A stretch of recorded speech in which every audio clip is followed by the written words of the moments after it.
Hi, everybody. Welcome to English Digest. I'm Stephanie. And I'm Tom, and we're going to have some fun in today's program as we've reached the midpoint of the month of January. And, of course, you know, it's kind of cold out there. You want to stay inside during the winter and maybe go online and look for some funny videos to help yourself laugh off the cold, depressing days of the winter.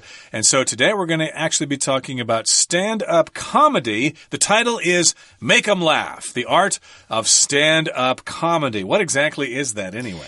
It's something I would never be able to do myself. Somebody goes onto a stage, stands on the stage with a microphone and tells jokes that person made up himself or herself. And hopefully people laugh. But sometimes if the jokes aren't that funny, the audience will, yell at you, make comments, they'll insult you. And sometimes part of the comedy routine is that comedian actually responding to the insults. So sometimes that can be fun. But you have to be very, very brave to get onto a stage and tell jokes. Because as you all know, sometimes you think what you have to say is funny, but no one laughs when you say it. And other times, you get lots of laughs. I'm sure all of us have had friends who were kind of comedians in school. You know, we called them the class clown. And some of those class clowns, people who are constantly joking around in class, go on to have a career as a stand-up comedian. Sometimes you get lucky and that stand-up comedy turns into a TV show like Jerry Seinfeld. If you get a show like Seinfeld, you can make a lot of money. But he's unusually talented, I would say. He's really good. So let's talk about the art of stand-up comedy. I'm sure there's some people out there listening who maybe have a dream to become a stand-up comedian and make people laugh for a living, which is kind of a fun job. Let's go ahead and get started. We'll read through today's lesson, and then we'll be back.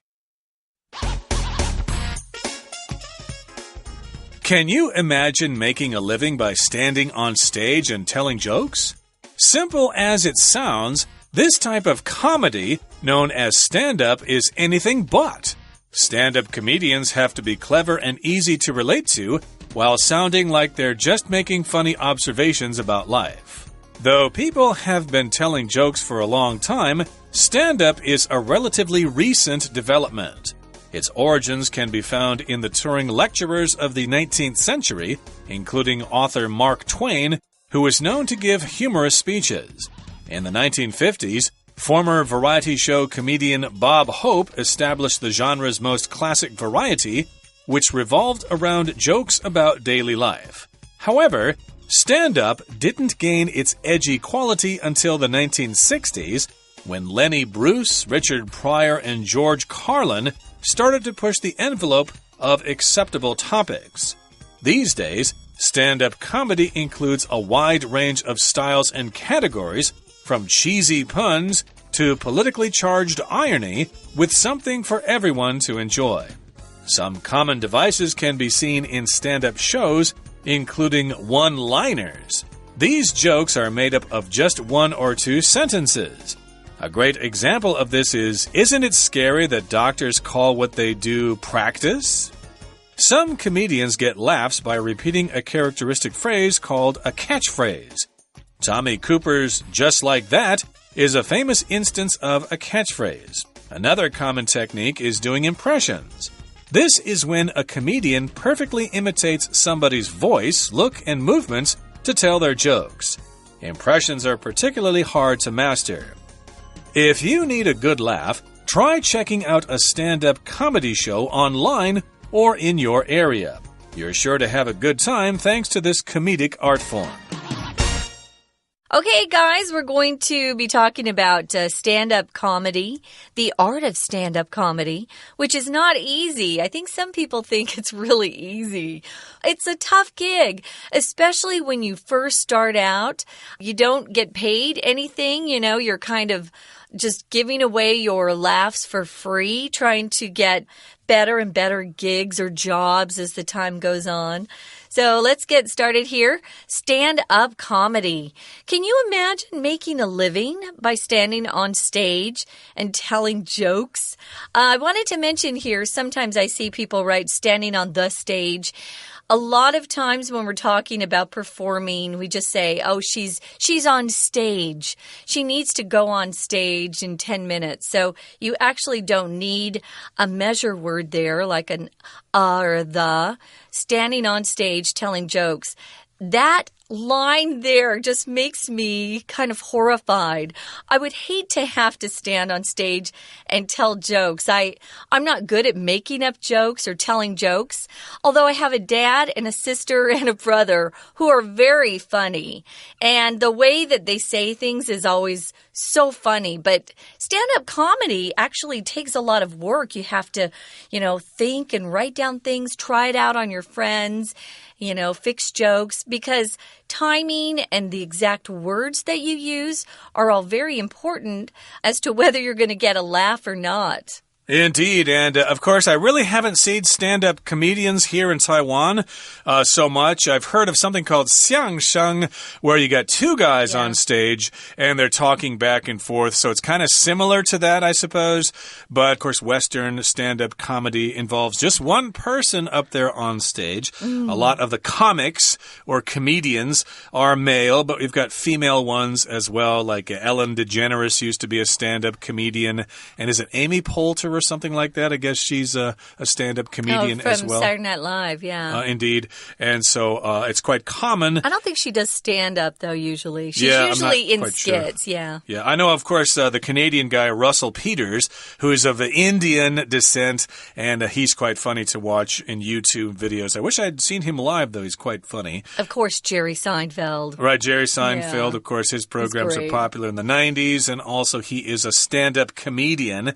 So, yes, indeed. Simple as it sounds. It does sound simple, just standing up on stage and telling jokes. Even though it sounds that simple, this type of comedy known as stand-up or stand-up comedy is anything but. You can say that at the end of a sentence when you've mentioned something before. Simple as it sounds, it's anything but simple. Okay, so it sounds simple, but it isn't. That's what is anything but. It could be anything else, but certainly not simple. Oh, it's hard. So stand-up comedians have to be clever and easy to relate to, while sounding like they're just making funny observations about life. Comedian here is actually the spelling for a man, a guy who's a comedian. If you're a female, they actually spell it a little differently, comedian. But we'll just leave it like this for now. There are definitely more men than women, but women are getting into the game, you could say. I love funny comedians. So you have to be clever. Think of really smart, funny things to say, easy to relate to. If there's somebody who has a completely different life than you, it's hard to relate to them. But if you share similar backgrounds or you listen to someone tell a story and you think, yeah, that's happened to me too. That just means you can relate to them. You share common experiences. But they're also on stage just making funny observations about life. Actually, Jerry Seinfeld was the first one who really perfected this kind of comedy.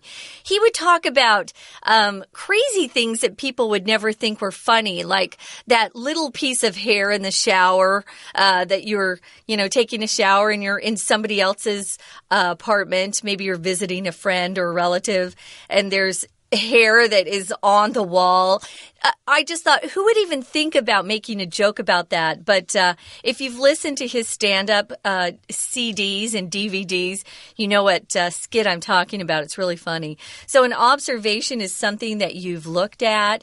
You've kind of stood back and thought, I wonder why that happens. Or, why would he do that? Why would she do that? You're just kind of looking on. As an observer, you're not participating. You're just watching something else happen. Right. Making observations. Of course, an observation is a noun there. The word observation is noun, but to observe is the verb. So, yes, you check out things that are happening in life, and then you mention them in a comedic dialogue or monologue, I should say. Yeah. And hopefully you can get some laughs out of the out of the people there. Now, let's move on to the next paragraph here. It says, though people have been telling jokes for a long time, stand-up is a relatively recent development. So it is true that people are always trying to be funny. There's always somebody who's trying to be the joker, you know, the life of the party, the funny guy or something. So people are trying to tell jokes and get other people to laugh. This has been going on for centuries. But the art of stand-up or stand-up comedy is relatively recent or a relatively recent development. So people have been trying to be funny for centuries, but stand-up comedy is probably only about 100 or 200 years old. Nobody really tried to do it until the 1800s or the 19th century, as we're going to find out in a second. Yeah, we're going to talk about a very famous funny man, you could say. His name is Mark Twain. So it actually starts out a long time ago. I didn't realize people were doing stand-up comedy back then. I know about Mark Twain, though. So its origins, its beginnings, that's what that means, can be found in the touring lecturers of the 19th century. The 19th century, of course, is the 1800s. So these funny people, men, I don't think there were any women back then. They would go on tour around the country and they would lecture, but they would talk about a topic, but as they were talking, they would make jokes. Mark Twain was a very funny guy. His writing was funny too. So to lecture just means someone gets up in front of other people. Typically, you're a lecturer at a college or university, right? You're maybe you've had a lot of training or education in one particular subject. So you're giving a speech, a talk, but these lecturers back in the 19th century, they would put in some humor as they were giving speeches, and that's what Mark Twain was famous for, along with his books. We're going to talk more about this, guys, but right now, we're going to take a quick break and listen to our Chinese teacher. Hello everyone, my name is Tina. 今天要谈论的主题呢，叫做 stand-up comedy. 我们中文翻译成为单口喜剧，也就是常常看到呢，在一些场合当中会有一个人站在舞台上讲笑话。我们来看一下第二段的第一个句子写着 Though people have been telling jokes for a long time, stand-up is a relatively recent development. 虽然人们呢已经长久以来都一直在说笑话，不过呢这个 stand-up 单口呢是一个相对来说比较新的发展。既然提到了 development， 当然历史就要从头开始说起。延续这样的文意，我们就要从它的起源出处来看。所以第一题空格可以选择 A 选项。Its origins can be found in the touring lecturers of the 19th century.Including author Mark Twain, who was known to give humorous speeches. 如果要追溯它的起源 origins， 你就可以发现呢，其实早在19世纪的巡回讲师当中就可以找得到。那么最有名的应该可以说就是 Mark Twain， 马克吐温。他的特色Be known to 为人所知的呢，就是会给予许多幽默的演讲。所以第一题搭配文意，标准答案就选择 A 选项。We're going to take a quick break. Stay tuned. We'll be right back.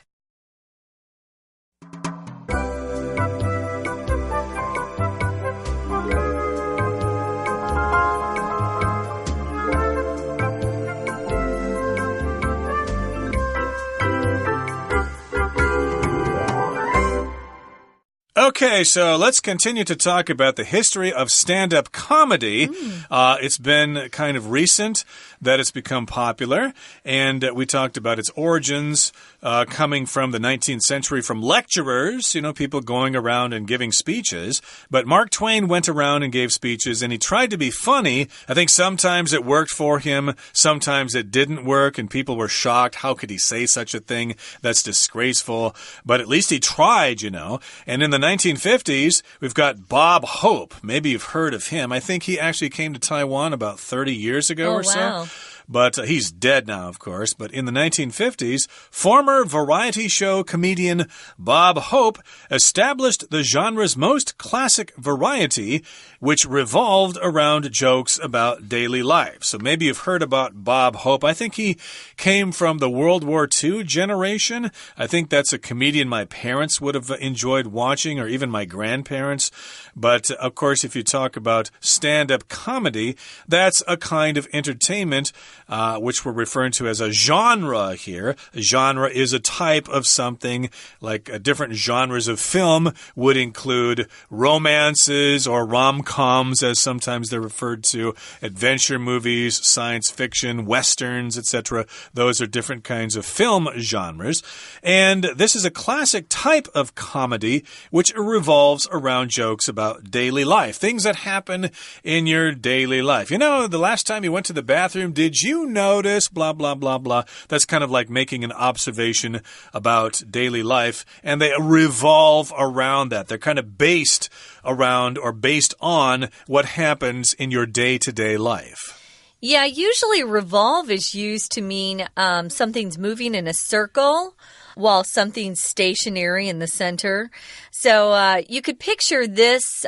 Just use your imagination. Your daily life is in the middle of this picture, and then jokes and what happens in the daily life are going in a circle around it. So revolve around just means that's the subject that they're getting those jokes from, your daily life. A lot happens in daily life that can be kind of funny. If you have a funny bone, you just find things funny that maybe other people don't. I love to be around people who are quick to laugh and have lots of good humor. It says here, however, stand-up didn't gain its edgy quality until the 1960s when Lenny Bruce, Richard Pryor, and George Carlin started to push the envelope of acceptable topics. If something's edgy, it usually has a lot of swear words in it, or maybe the topics are kind of sensitive. You're joking about things that people wouldn't really joke about typically. I know a couple months ago, there's a comedy show in America called Saturday Night Live, and they were making jokes about a soldier whose eye was put out. His eye was damaged in a bomb, and they were laughing about it. Sometimes jokes, you know, that's an edgy joke. I don't find that funny, but a lot of comedians will just, you know, they'll take a really sensitive topic and write jokes about it. And sometimes you laugh even though you shouldn't. But I don't know about you, Tom, but because of the political correctness now in America, a lot of these comedians are having a hard time coming up with jokes because edgy is considered to be, you know, insensitive to some people. Right. You can talk about race or gender and stuff like that, and that might be controversial or edgy. Yeah. So, of course, Richard Pryor, he talked a lot about sex, and I think he used a lot of dirty words in his comic presentations. George Carlin oftentimes joked about religion, which can be very offensive to some people. And so we're saying they started to push the envelope of acceptable topics. When you push the envelope, of course, you try things that might be funny, but they might offend people. As you said, the jokes about the soldier whose eye got poked out and stuff like that. And these days, stand-up comedy includes a wide range of styles and categories, from cheesy puns to politically charged irony, with something for everyone to enjoy. So stand-up comedy involves a big range of styles. Range just means a lot of different things in a continuum from this end to the other side. Maybe a wide variety. Indeed, like maybe some kind of more conservative comedy. Why did the chicken cross the road? Because it was going to the other side, or something like that. Jokes for kids, yeah. Right, or going to the other side and making references to, like I said, religion or sex or things like that. And there are different styles too. They may talk with accents or something like that, or I can't really think of any offhand here, but we've got different categories as well that could include the different kinds of subject matter that they deal with, and we've got a range. We're giving some examples here, like cheesy puns. If something's cheesy, it's kind of like, oh, silly. Yeah. It's like it's funny, but then it's kind of like, well, that's stupid. That's a stupid thing to say. That's kind of what a pun is, kind of a very short joke that maybe is a play on words or something like that. And then you got political politically charged irony, like what was that guy on the Daily Show, Jon Stewart or something? Yeah. His jokes are all about politics and making jokes about Obama and stuff like that. We've got irony, of course, which means you say one thing, but you mean the other. Don't confuse the word irony with sarcasm. Sarcasm is kind of criticizing somebody, like, oh, you did a really good job on that. Good show. I'd like to congratulate you. Which means, of course, you mean the opposite there. Yeah. You think the person actually did a bad job. That's sarcasm. Sarcasm is a part of irony. Yeah, it's a kind of a mean kind of comedy.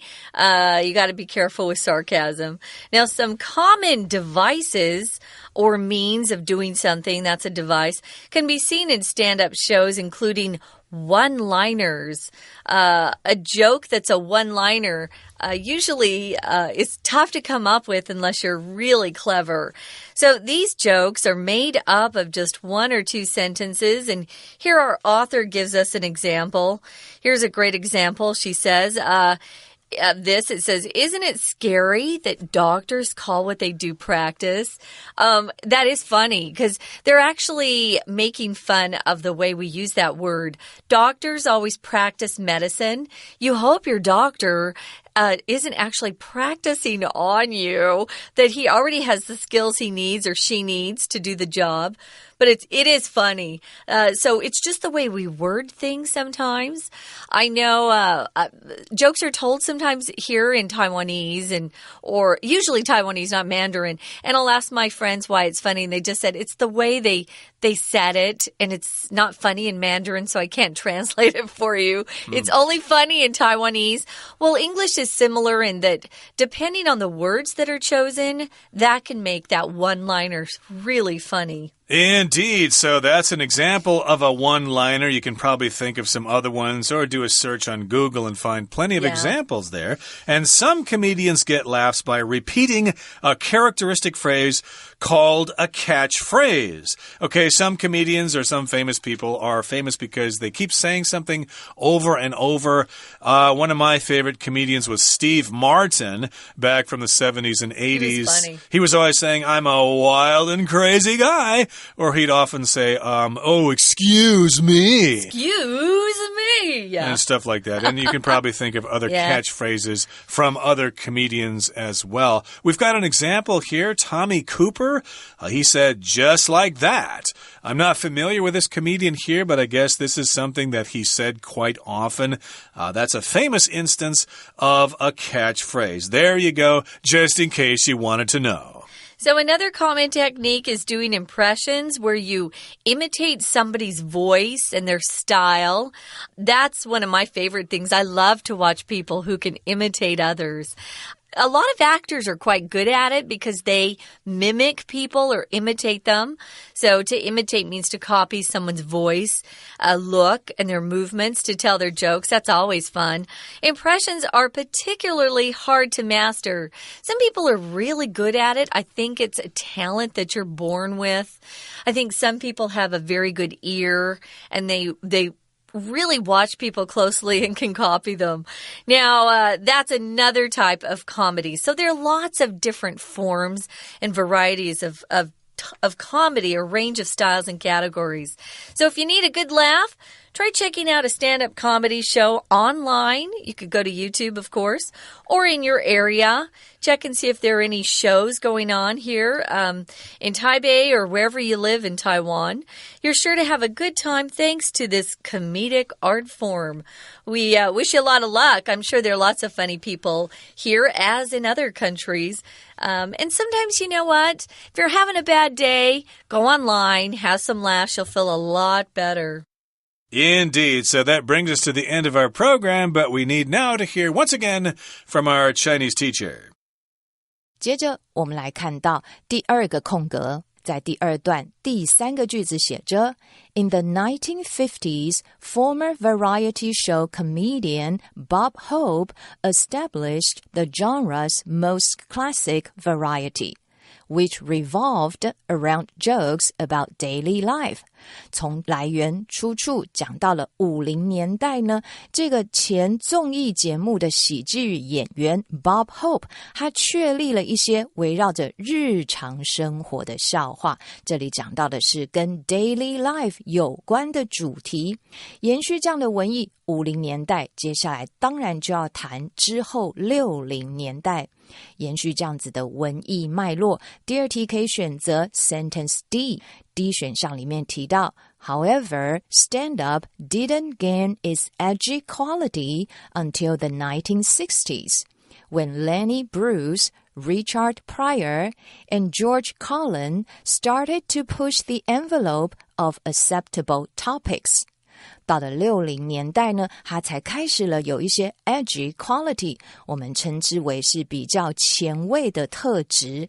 因为这3位的单口喜剧专家呢，开始 push the envelope， 挑战极限，然后呢，看看大家能够还接受其他的相关主题。在这里我们用的是 acceptable topics， 而后面的句子则是以 these days， 那么讲到了今天，所以第二题呢，我们再确认一次，前面提到50年代，第二题的空格提60年代，后面提到了现在，所以当然是一个时间的先后顺序。第二题的标准答案就选择 D 选项。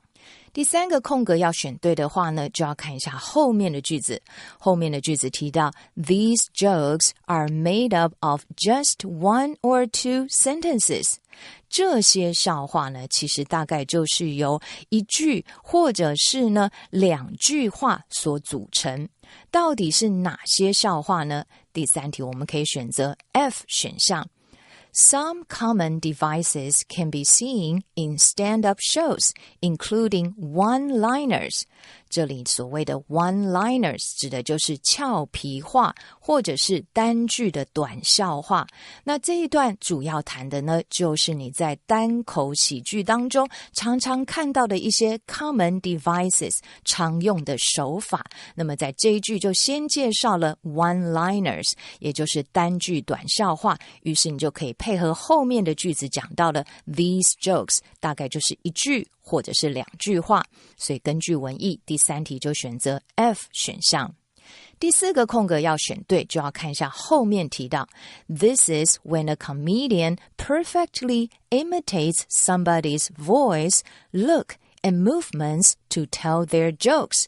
这个事情呢，就是在指的呢，这个喜剧演员可以完美的模仿某个人的声音、神情或是动作。他后面的句子提到的主词 impressions， 要特别注意这里的 impressions 代表着是对名人的模仿。所以提到的是模仿这个主题。第四题我们可以选择 C 选项。Another common technique is doing impressions. 另外一个常用的手法就是去模仿别人。还记得这一段的开头就是在讲到单口喜剧常用的手法吗？